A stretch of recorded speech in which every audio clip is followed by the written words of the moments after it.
100 రోజుల మిరప తోటకి 5 సార్లు డ్రిప్ లో మందు వదిలాము.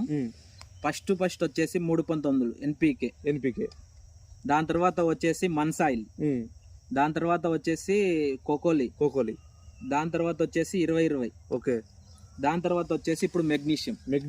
అంటే 100 రోజుల తోటకు 5 సార్లు మీరు డ్రిప్ లో వదులుకున్నారు. ఎంత అయిందన్న ఖర్చు దానికి? దానికి మన ఒక ఎకరానికి ఒక దమ్ములో వదులుకోవాలంటే ఎంత అవుతుంది ఖర్చు? ఒక దమ్ములో ఒక్కొక్క అంటే మందుని బట్టి రేట్ ఉంటుంది. 2000 కావచ్చు, 1800 కావచ్చు, 1500 కావచ్చు, 700 కావచ్చు. మనం మందుని ఎక్కిచ్చే దాన్ని బట్టి రేట్ ఉంటుంది. మనం ఎక్కిచ్చే మోతాజుని బట్టి మందుని బట్టి రేట్ ఉంటుంది. 15,000 20,000 చిల్లర వస్తుంది ఎకరం తోటకు, ఎకరంన్నర తోట కింద వాటికి. ఇప్పుడు ఏం వదులుతారు మీరు? క్రాప్ స్టేజ్ వచ్చింది కదా, మొత్తం ఫ్లవర్ స్టేజ్ రావడం జరిగింది కదా, అంటే మంచిగానే ఉంది కాప్ సెట్లే, కానీ మేము ఏర్లకు సంబంధించింది వదులుతున్నాం. అది గ్రోత్ దానికి కింద విటమిన్స్ ఏర్లకు పోతేనే పైన కూడా వేర్లకు పోషకాలు ఉంటేనే బలంగా రావడానికి అవకాశం